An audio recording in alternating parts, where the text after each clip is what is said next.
Why Do People Love Horror Films by Dr. Elizabeth Kaplunov.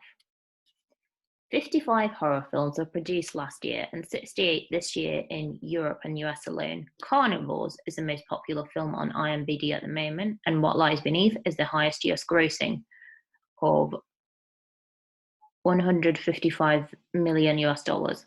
From 1930 to 2006, 874 horror films were made worldwide. All data, therefore, suggests that people really like horror films. This is despite the fact that they're gory, upsetting, and terrifying if they are well made, and simply vomit-inducing if they are low quality. Why is it that horror films are so popular in the 13 to 30 age range, even though they are not positive or life-affirming in the slightest? Why do people want to subject themselves to this gloom? There are various answers to that question, but I think the most of the answers are linked to the way we live today. In the developed world, people live in such safe and cushioned environments that a lot of them are very unlikely to experience strong emotions like fear or emotional pain in their daily lives. However, people are evolutionarily programmed to deal with scary stimuli such as predators all the time. To create an outlet for the animalistic side of human well-being, horror films were created. To unwrap this claim further, we can examine different reasons people give for liking horror films and see how they might be linked to evolutionary determinants. Many of my friends claim that they enjoy films in the horror genre because they like getting an adrenaline rush. Adrenaline is produced when there's a dangerous stimuli that requires immediate reaction, such as a predator or a car. But it can also be produced in smaller doses, such as in the safety of the cinema. After an adrenaline rush, people can feel happy and relaxed, so being in a cinema and experiencing a scary movie is like stimulating dealing with a real-life threat in fake circumstances, and also then simulating the reward felt after that experience.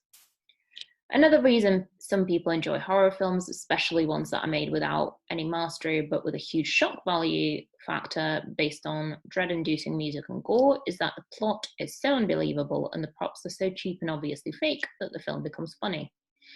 Again, this simulates a real-life threat but reframes it as funny, which in a sense could be therapeutic.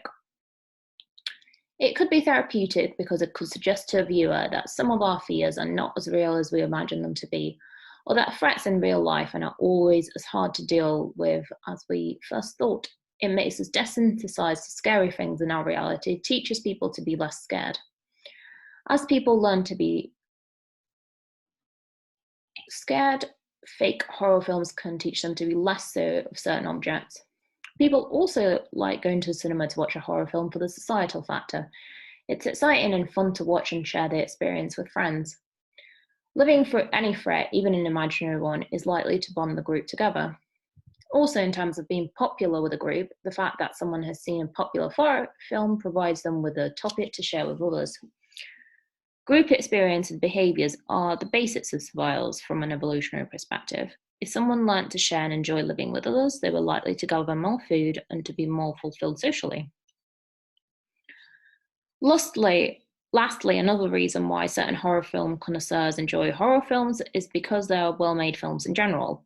The fact that the visuals and the plot might be beautifully crafted is not useful from an evolutionary standpoint, although one might argue that the ability to appreciate different forms of art, including horror films, could be good for our well-being, as it provides change from the routine and excites us emotionally. It would seem then, although horror films are gory and weird and gross and vomit-inducing and much more, people love horror films for a lot of different reasons. Some of these, such as societal ones or desensitization to the real-life horrors, are great reasons for Hollywood to continue making horror films and for us to continue watching them. However, as young teenagers will often watch horror films that are marketed for people above their age range, one has to wonder whether this desensitization to violence from such a young age will lead to increased violence and related delinquency in adults that these children will soon become.